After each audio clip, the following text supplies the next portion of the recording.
Good morning student. आज हम एक बहुत ही इम्पॉर्टेंट करेंट अफेयर्स के न्यूज़ को डिस्कस करेंगे। हाल ही में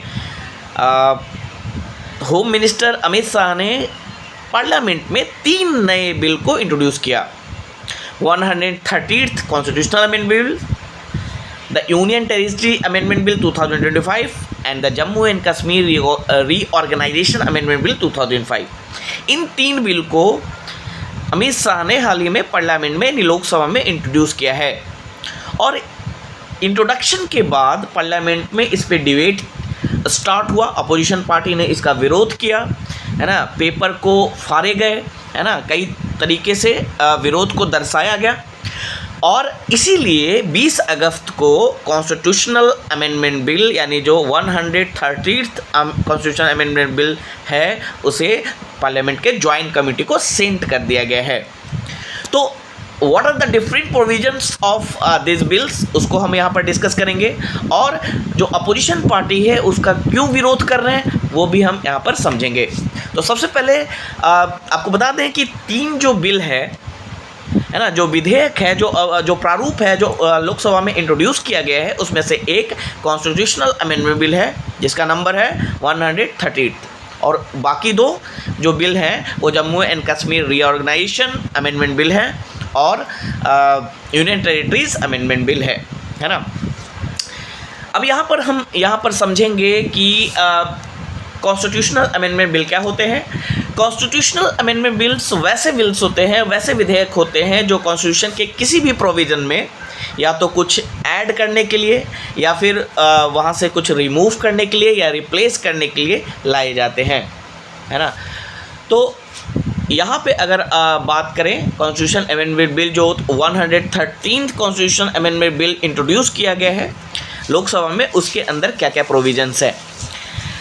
113th बिल यह कहता है कि कोई भी मिनिस्टर्स, चाहे वो सेंट्रल मिनिस्टर हो या फिर चाहे वो स्टेट मिनिस्टर्स हो, उसे अगर वह 30 दिनों तक एक ऐसे अपराध के लिए जेल में है या जुडिशियल कस्टडी में है जिसमें कम से कम 5 साल या उससे ऊपर की सज़ा मिल सकती है, वैसे मिनिस्टर्स को, है ना, सीएम के या पीएम के रिकमेंडेशन पर, है ना, 30 दिनों के लैप्स पीरियड के बाद यानी 30 दिनों तक अगर वो जेल में रहेगा तो 31वें दिन 31st डे उसे या तो खुद से रिज़ाइन करना पड़ेगा या सीएम या पीएम के रिकमेंडेशन पे गवर्नर या प्रेसिडेंट उसे हटा सकता है, या फिर अगर ये रिकमेंडेशन सीएम और पीएम के तरफ से अगर गवर्नर या प्रेसिडेंट के पास नहीं पहुंचती है तो ऑटोमेटिकली वो मिनिस्टर अपने पोस्ट से, है ना, संवैधानिक तौर पर हटा हुआ माना जाएगा, है ना, यानी अपने पोस्ट पर वह संवैधानिक तौर पर नहीं रह सकता है। अब यहाँ बता दें कि इस बिल को लाने के पीछे कारण क्या है। हाल ही में हमने देखा दिल्ली के केस में कि अरविंद केजरीवाल जो है कई दिनों तक जेल में रहे, इसके बावजूद, है ना, अरविंद केजरीवाल दिल्ली के सीएम बने रहे, है ना। तो होम मिनिस्टर अमित शाह का कहना है कि वैसे ऑफिसर्स जिन पर एक सीरियस एलिगेशन लगा है, कुछ चार्ज लगे हैं और उन्हें कस्टडी में रखा गया है कम से कम 30 दिनों तक, उन मिनिस्टर्स को संवैधानिक कॉन्स्टिट्यूशनल पोस्ट पर रहने का, है ना, रहना जो है नहीं चाहिए, है ना। ये पहले ये समझा जाता था कि ये मोरल ऑब्लिगेशन है उनका कि वो खुद ही रिज़ाइन कर दें, बट हमने देखा कि बहुत सारे मिनिस्टर्स रिज़ाइन नहीं इस सिचुएशन में करते हैं और इसके लिए अमित शाह का कहना है कि ये बिल इंट्रोड्यूस किया गया है ताकि वैसे मिनिस्टर्स जिन पर सीरियस एलिगेशन है, कुछ चार्ज लगाए गए हैं, जुडिशियल कस्टडी में उन्हें रखा गया है ना, एटलीस्ट 30 दिनों तक रखा गया है, तो 31वें दिन 31st डे को सीएम के रिकमेंडेशन पे या पीएम के रिकमेंडेशन पे उन मिनिस्टर्स को, है ना, हटाया जा सकता है प्रेसिडेंट या गवर्नर के द्वारा। तो इसके डिफरेंट प्रोविज़न को समझेंगे तो अलग अलग बिल को हम यहाँ पर डिस्कस करेंगे। तो सबसे पहले 130th कॉन्स्टिट्यूशनल अमेंडमेंट बिल को हम डिस्कस करते हैं, है ना। 130 कॉन्स्टिट्यूशनल अमेंडमेंट मीन्स क्या कहता है ना। 130वां संविधान संशोधन विधेयक क्या कहता है उसके बारे में हम डिस्कस करेंगे, है ना।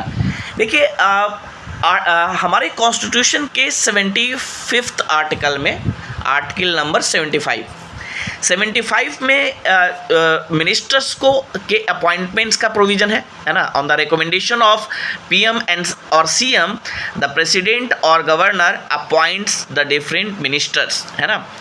और इसीलिए 75 जो आर्टिकल्स है उसको अमेंड किया जा रहा है, और 75 आर्टिकल्स को अमेंड करके एक नया क्लाउज जोड़ा जाएगा जो 5A क्लाउज है।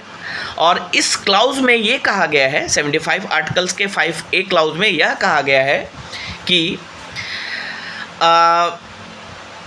अगर देखिए पीएम या कोई भी मिनिस्टर्स, है ना, पीएम या कोई भी मिनिस्टर्स अगर 30 दिनों तक जुडिशियल कस्टडी में है ना, किसी एलिगेशन के कारण उन्हें अरेस्ट किया गया है, तो अगर पीएम का केस है तो रिकमेंडेशन करने की ज़रूरत नहीं है ना, प्रेसिडेंट उसे रिमूव कर सकते हैं।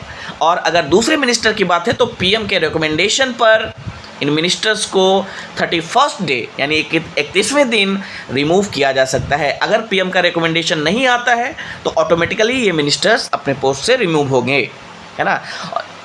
लेकिन यहाँ पे एक चेक एंड बैलेंस ये रखा गया है कि ये जो चार्ज होना चाहिए वैसे ऑफेंस के लिए होना चाहिए जिसमें कम से कम 5 साल या उससे अधिक की सज़ा मिल सकती है ना। और साथ ही साथ यह भी कहा गया है कि अगर वो मिनिस्टर, कोई भी मिनिस्टर इंक्लूडिंग पीएम, अगर वो चार्ज से बड़ी होते हैं यानी जेल से बाहर आते हैं तो फिर से अपने पोस्ट को रिज्यूम कर सकते हैं। तो ये आपको ध्यान रखना है।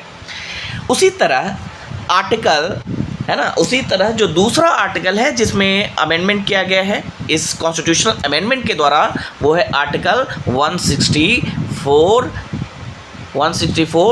है ना, आर्टिकल 164। ये जो आर्टिकल 75 है वो सेंट्रल मिनिस्टर्स के लिए है इंक्लूडिंग पीएम, और ये जो 164 है वो स्टेट मिनिस्टर्स के लिए है इंक्लूडिंग सीएम। तो 164 में एक नया क्लाउज जोड़ा गया है कॉन्स्टिट्यूशनल अमेंडमेंट के द्वारा, वो है 4A, है ना। 4A क्लाउज में कहा गया है, 4A क्लाउज में कहा गया है कि यहाँ भी आप देख सकते हैं सीएम एंड पीएम, है ना, यहाँ भी आप देख सकते हैं सीएम, है ना। 64 में भी सीएम और दूसरे मिनिस्टर्स।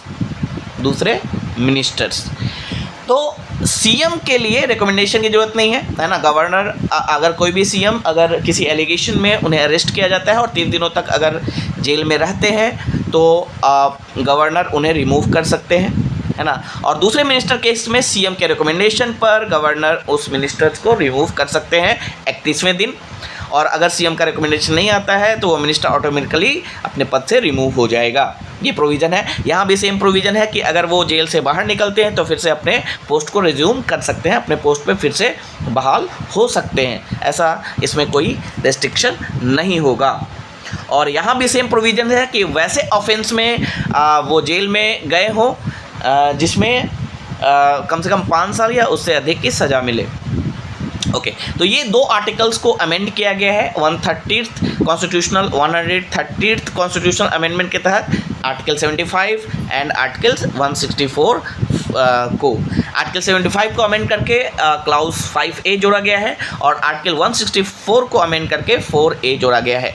एक थर्ड आर्टिकल्स भी है जिसे 130th कॉन्स्टिट्यूशनल अमेंडमेंट के द्वारा अमेंड किया जा रहा है, वो है आर्टिकल 239 5A, यानी आर्टिकल 239 को अमेंड किया जा रहा है जो दिल्ली से संबंधित है ना। दिल्ली जो यूनियन टेरिटरी है, नेशनल कैपिटल रीजन है, उससे संबंधित ये आर्टिकल है और उसमें भी सेम क्लाउज 5A जोड़ा जा रहा है। इस क्लाउज में कहा जा रहा है कि जो दिल्ली के जो सीएम होंगे, है ना, अगर वो 30 दिनों तक जेल में है तो 31वें दिन उन्हें लेफ्टिनेंट गवर्नर के द्वारा रिमूव किया जा सकता है, या दूसरे मिनिस्टर हैं तो सीएम के रिकमेंडेशन पे लेफ्टिनेंट गवर्नर के द्वारा उन्हें रिमूव किया जा सकता है। तो ये दिल्ली के लिए ये प्रोविज़न है। यानी constitutional amendment 130th constitution amendment के द्वारा 3 आर्टिकल्स को अमेंड किया जा रहा है ना। कौन कौन से आर्टिकल्स हैं फिर से हम देखते हैं। यहाँ पे पहला आर्टिकल है 75, दूसरा आर्टिकल है 164 एंड थर्ड आर्टिकल है 239 AA। तो फर्स्ट आर्टिकल सेंट्रल मिनिस्टर से रिलेटेड है ना। सेकंड आर्टिकल स्टेट मिनिस्टर से रिलेटेड है, कौंसिल मिनिस्टर से। एंड थर्ड आर्टिकल जो है वो दिल्ली NCR से related, NCT national capital territory से रिलेटेड है, 239 AA।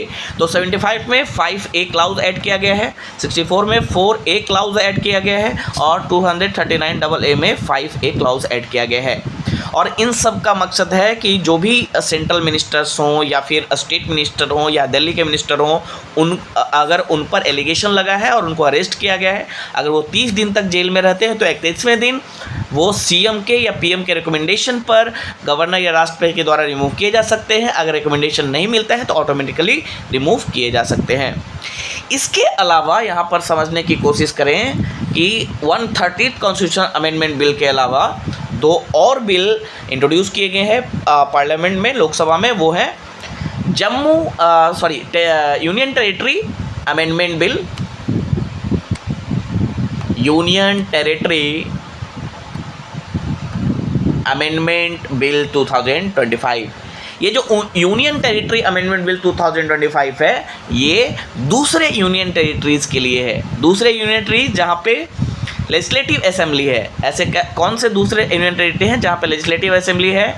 वो है पुडुचेरी, है ना, पुडुचेरी। और दूसरा है JNK। तो JNK लिए अलग से एक प्रोविज़न है। JNK लिए है Jammu and Kashmir reorganisation amendment bill, है ना। और जो पुडुचेरी है जहाँ पे लेजिस्लेटिव असेंबली है और जहाँ पे काउंसिल ऑफ मिनिस्टर है, उसके लिए यूनियन टेरिटरीज अमेंडमेंट बिल 2025 लाया गया है। या आगे भविष्य में जो भी यूनियन टेरिटरी ऐसे होंगे जहाँ पे लेजिस्लेटिव असेंबली होगी, जहाँ पे काउंसिल ऑफ मिनिस्टर होगा, उसके लिए ये लॉ अप्लाई होगा, यूनियन टेरिटरी अमेंडमेंट बिल 2025। और जम्मू एंड कश्मीर के लिए अलग से प्रोविज़न है, Jammu and Kashmir reorganisation amendment bill 2025, है ना। तो ये 3 बिल इंट्रोड्यूस किया गया है लोकसभा में और तीनों बिल का यही मकसद है कि जो भी मिनिस्टर्स हैं, अगर वो 30 दिन तक जुडिशियल कस्टडी में है, जेल में है, तो 31वें दिन CM या PM के रिकमेंडेशन पर उन्हें रिमूव किया जाए अपने पोस्ट से। रिमूव किया जा सकता है अपने पोस्ट से, या फिर अगर रिकमेंडेशन नहीं होता है तो ऑटोमेटिकली वो अपने पोस्ट से रिमूव हो जाए। हाँ, जेल से निकलने के बाद वो फिर से अपने पोस्ट पर आ सकते हैं, फिर से अपने पोस्ट को रिज्यूम कर सकते हैं, ये प्रोविज़न है। अब यहाँ पे डिस्कस करेंगे कि इसका विरोध क्यों हो रहा है अपोजिशन पार्टी के द्वारा।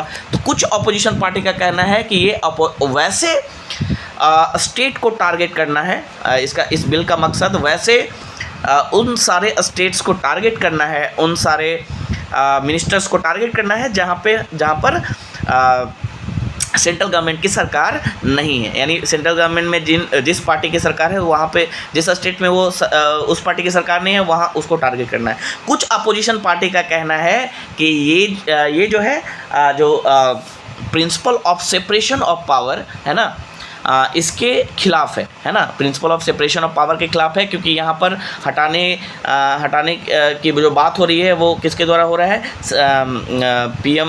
प्रेसिडेंट और गवर्नर विदाउट जुडिशियल, मतलब कि जुडिशियल के विदाउट इंटरवेंशन से, बिना हस्तक्षेप के ही सिर्फ जेल जाने के लिए किसी को हटाया जा रहा है ना। तो ये सेपरेशन ऑफ पावर के अगेंस्ट है।